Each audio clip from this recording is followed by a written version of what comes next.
Price Lord. ஆண்டவர் நாமத்துக்கே மகிமை உண்டாவதாக. ஸோ எல்லோரும் எப்படி இருக்கீங்க? பை காட்ஸ் கிரேஸ் நீங்கள் எல்லோரும் நல்லா இருக்கீங்க நான் நம்புகிறேன். ஸோ ரொம்ப நாளுக்கு பிறகு ஆண்டவர் மறுபடியும் வார்த்தையை ஷேர் பண்ண அந்த கிருபை கொடுத்ததுக்காக ஆண்டவருக்கு நன்றி. ஸோ இன்னைக்கு ஆண்டவர் என்ன பேசுகிறார் அப்படின்ற வார்த்தையை படித்து நம்ம தெரிஞ்சுக்கலாம். சங்கீதம் 34வது அதிகாரம் 18வது வசனம். The Lord is near to those who have a broken heart and saves such as have a crushed or contrite spirit. So நொறுங்குண்ட இருதய உள்ளவர்களுக்கு கர்த்தர் சமீபமாய் இருந்து நறுகுண்ட ஆவி உள்ளவர்களுக்கு ரட்சிக்கிறார். ஓகே, ஸோ ஆண்டவர் என்ன பேசுகிறாருன்னா, நறுகுண்ட கிரஷ்டு ஸ்பிரிட். ஸோ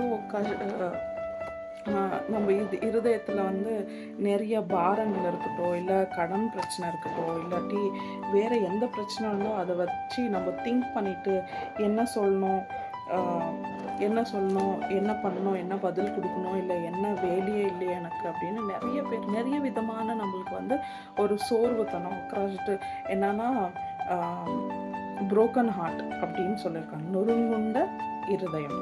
ஸோ அந்த பாரம் நம்மளுக்குள்ளே இருக்கும். ஆண்டவர் என்ன சொல்கிறாருன்னா, உங்களை ஆண்டவர் என்ன பண்ணுறாரா, அவரு ரட்சிக்கிறாரா. அவரு இங்கே போட்டிருக்கு பாருங்க, the Lord is near to those who have a broken heart and saves. Okay, saves such as a crushed spirit. Okay, so ஆண்டவர் சமீபமாய் நம்மளுக்கு இருக்கும்போது, ஆண்டவர் சமீபமாய் நம்மளுக்கு இருந்து எல்லா காரியத்தையும் அவர் வாக்கிய செய்கிறார்.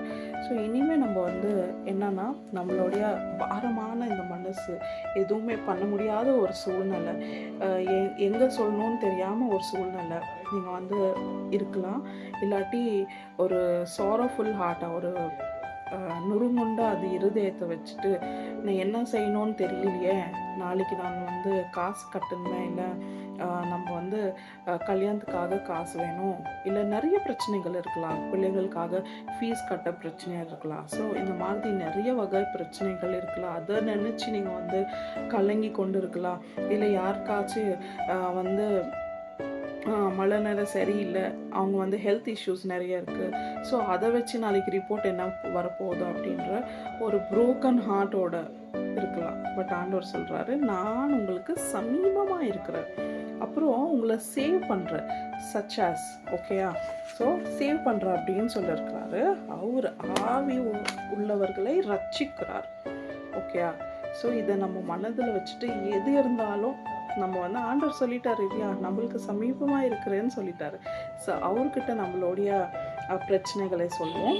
அவரே நம்மளை ரட்சிக்க உள்ளவராய் இருக்கிறார், நம்மளுக்கு சமீபமாக இருக்கிறார். சமீபமாக இருக்கும்போது எதுக்கு தூரம் உள்ள அந்த பிரச்சனையை வச்சுட்டு நம்ம கவலைப்பட்டு கொண்டு இருக்கணும். ஓகேயா, ஸோ ஆண்டவர்கிட்ட நம்ம இருப்போம். ஆண்டவர் என்ன சொல்கிறாரோ அதை மட்டும் கேட்டு நம்ம நடந்து கொள்ளும். ஓகேயா, ஸோ ஆண்டவர் இன்னைக்குள்ள வார்த்தை இது. நாளைக்கு என்ன வார்த்தையை பேசுகிறாரோ நாளைக்கான வீடியோவில் பார்க்கலாம். Until then, God bless you.